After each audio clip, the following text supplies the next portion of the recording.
Hello, everybody. My name's Reid, and I'm the Chief Executive Officer at Birmingham 2022, the organising committee for the Commonwealth Games. I'm delighted to be speaking to you today, and today I'm going to cover the huge opportunity that the Commonwealth Games is going to bring to the region, not just as a short 11-day festival of sport and culture, but in terms of the much wider economic benefits that we expect to see from the event in 2022.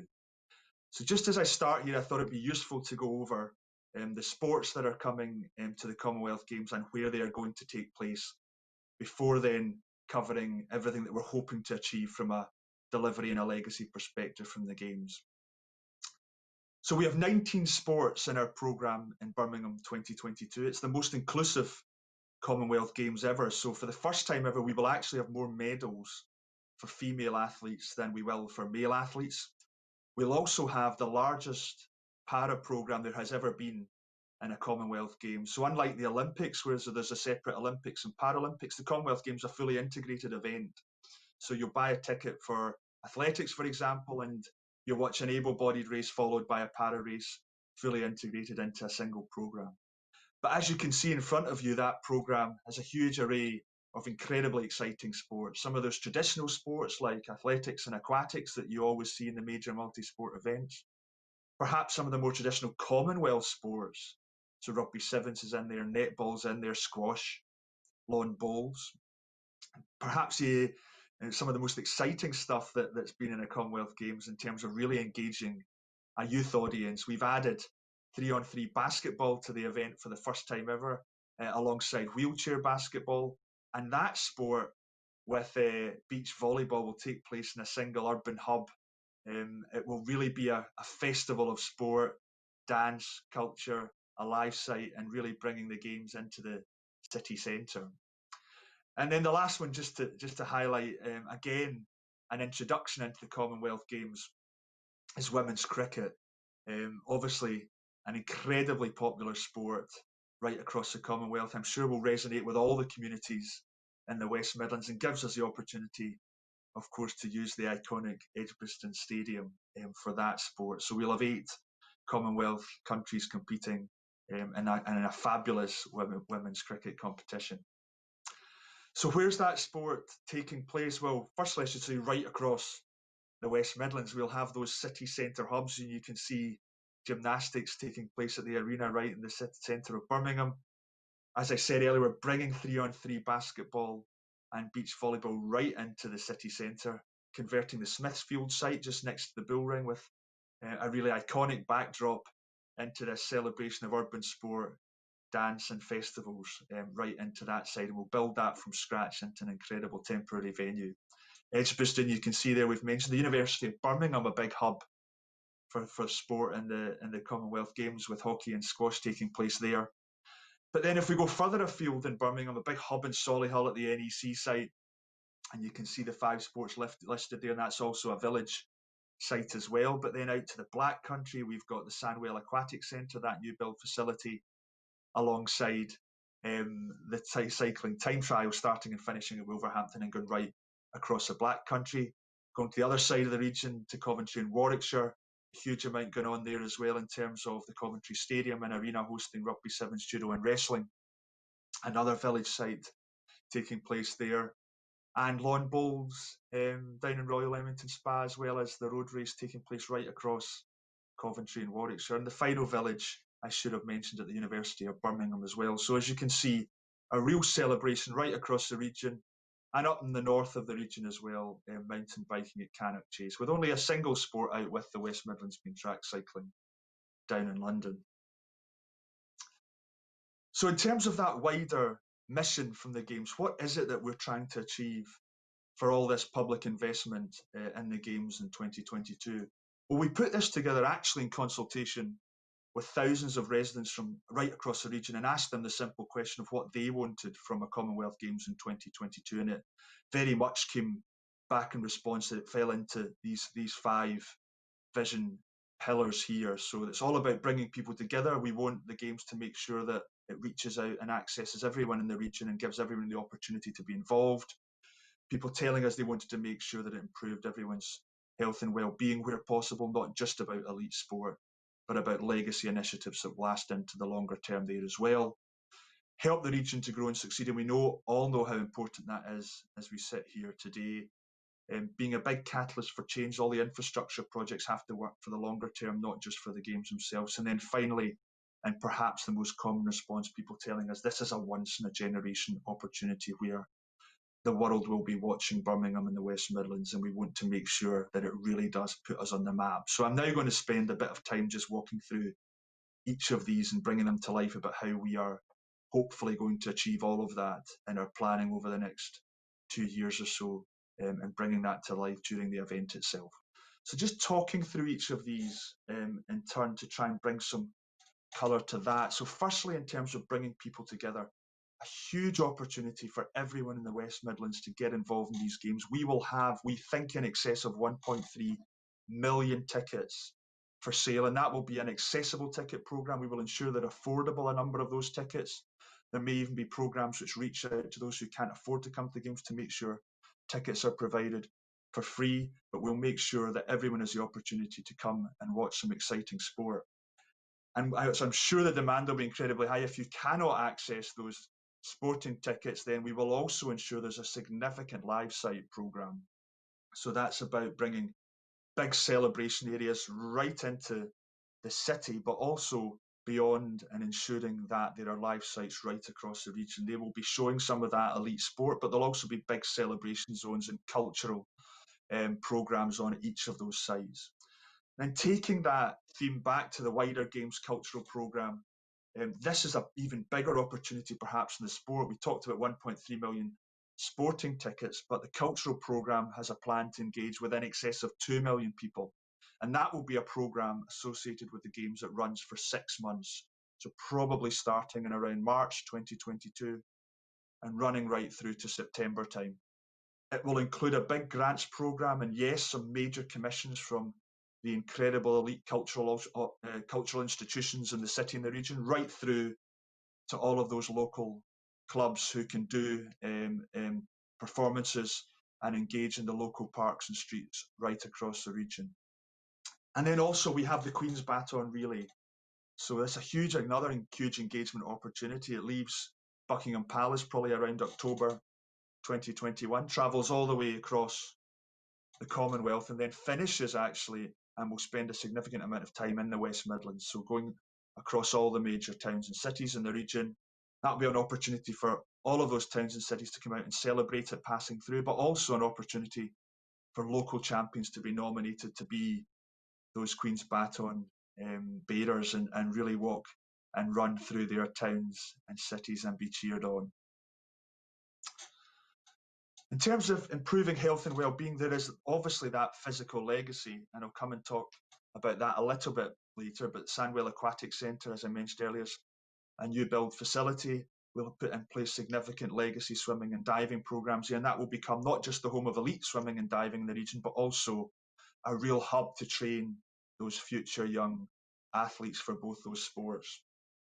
Fabulous new facilities at Alexander Stadium. We're already significantly focusing on the legacy there. Birmingham City University have already signed up as an anchor tenant and using that as a hub for all their students. But also we're talking to other potential occupants there to make sure that really maximises the community benefit around that Alexander Stadium area. Also significant upgrades to facilities at Cannock Chase, so the mountain biking taking place up there. Yes, we're building a new elite track for the Games, but also we'll be building additional, much more accessible facilities for families that will allow a much greater participation in mountain biking at that venue long into the future, and significantly upgrading all the bowling greens at the Wembley of Lawn Bowls Royal Leamington Spa. A huge number of sports clubs will support us in putting the Games on, and that will lead, no doubt, to some funding to support their operations into the future. And we've also got a number of projects which are aimed at encouraging further participation and activity in sport and supporting mental health as well through our United by Birmingham 2022 programme, which is a programme where the Games engages right across the region with a huge number of organisations doing fantastic work on the ground and helping us achieve that mission that I set out at the start. So we've got 40 projects signed up already. We expect that by Games time to be in the hundreds. And then what's this about helping the region to grow and succeed? So more important than ever, I think we're all recognising now in the COVID environment we're in that there's going to be a significant economic impact. And the region's incredibly lucky to have some fabulous projects over this period of time which will really help local employment and local businesses, hopefully supporting them getting through these really challenging times. So alongside the likes of HS2, the Games will provide that significant boost to regional growth. So we potentially could see a regional impact of up to £1 billion based on previous editions of the Games. We as the organising committee alone will have about £300 million of Games contracts, 145 million of those in this year alone, and the big focus there ensuring that they benefit local businesses and regional suppliers, and either that will be through those local businesses directly winning work, but also where there are perhaps big businesses out with the region being successful through those procurement processes, we're ensuring through our social value charter that they are incentivised to use local employment, provide local apprenticeships, but also make sure that their supply chain is driven by local businesses as well. So we're the first Games to have a major social value charter focusing on that local benefit and sustainability goals and making sure that works for the region. The organising committee itself is going to double its workforce in 2020, so we'll grow as a business to probably about 250 people or so by the end of this calendar year, but actually grow as a business up to probably over 1,100 people by Games time itself.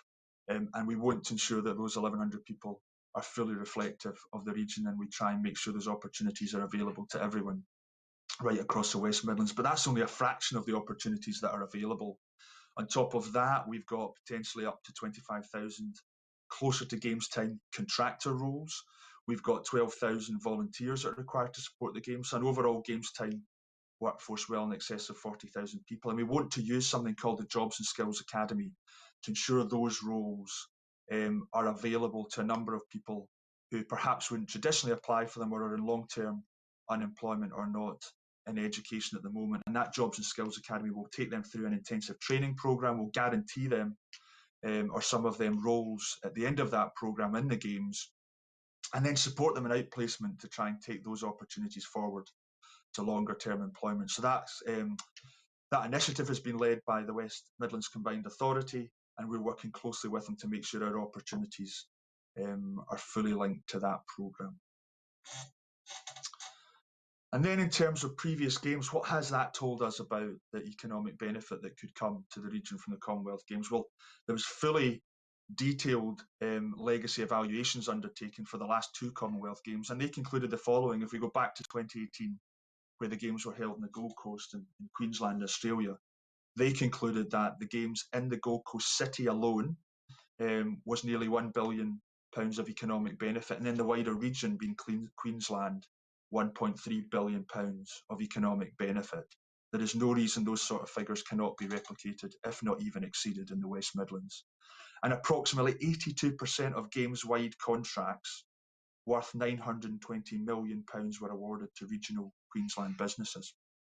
Back further then to 2014, the last Commonwealth Games in the UK, up in Glasgow in Scotland, generated £282 million of tourism revenues alone, with around 700,000 people travelling to the city to attend the Games from outside that normal commutable city region. So significant increases in tourism. And if you speak to local businesses in the service sector, they will only speak hugely positively about their Games experience and the revenue benefit that it brought to them.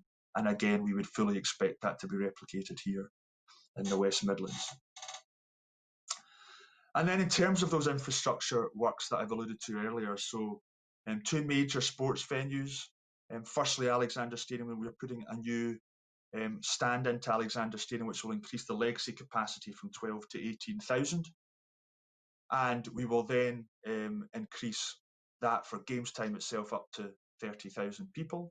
That will be an incredible legacy, as I mentioned earlier, in relation to Birmingham City University and other uses for the community. Sandwell Aquatic Centre in the Black Country is a £70 million infrastructure project, a brand new sporting facility to be used for the Games, but much more importantly, it has been designed for community use, including those two pools, the 25-metre international diving facility, but much wider in terms of the sports hall, the dance facilities, cycling studios, gyms and others. So very much being built with the community in mind and being amended and changed for the games itself. And then a huge number of associated infrastructure projects, the upgrades of stations at Perry Barn at the University of Birmingham, the introduction of sprint bus systems, which will be utilised on the route out to Alexander Stadiums, all will hugely benefit the region in the long term.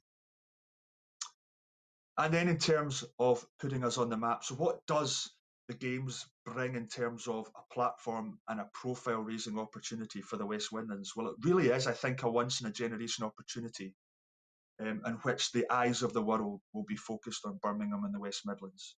Yes, a regional Games, as I mentioned earlier, we will have a TV audience of somewhere around 1.5 billion people from across not just the Commonwealth, but history would tell us significant viewerships from the likes of China and the US as well. And we're bringing 6,500 athletes and officials from 72 nations into the region. We're developing, and I know you're hearing a bit more of that today, but developing alongside the West Midlands Growth Company a significant trade, tourism and investment programme to make sure we maximise that platform, invest in it and showcase the best of West Midlands business whilst we have the opportunity to do that, but much more importantly, maximise that longer term tourism and profile benefits. So making sure that those who are watching the city and the region and those televisions across the Commonwealth and across the country, and no doubt blown away by how great it looks for those 11 days of sport, are incentivised and the region is promoted to make sure they come back again and again as future business and tourism visitors to Birmingham and the region. So that's almost all from me. Just as a quick summary then, I thought I would finish with this slide, which just quickly summarises Birmingham 2022 in numbers. And I've already mentioned some of this, but 11 days of sport, 72 Commonwealth nations, a third of the globe's population getting involved in watching and engaging with the Games. 1.3 million tickets or so, 43,000 Games time roles, a cultural programme that actually we now will think will reach more than 2 million people running for 6 months in the back of Coventry 2021 City of Culture, and really creating an incredible cultural celebration for 2 years in the region. And of course, we all believe that 2022 will be back to celebrating, we'll be back to getting together, and Birmingham 2022 will very much be at the centre and the heart of that celebration, bringing with it the economic benefits that I've talked about today. So thank you everybody for listening. I hope the rest of the event goes well, and that's all from me today. Thank you very much.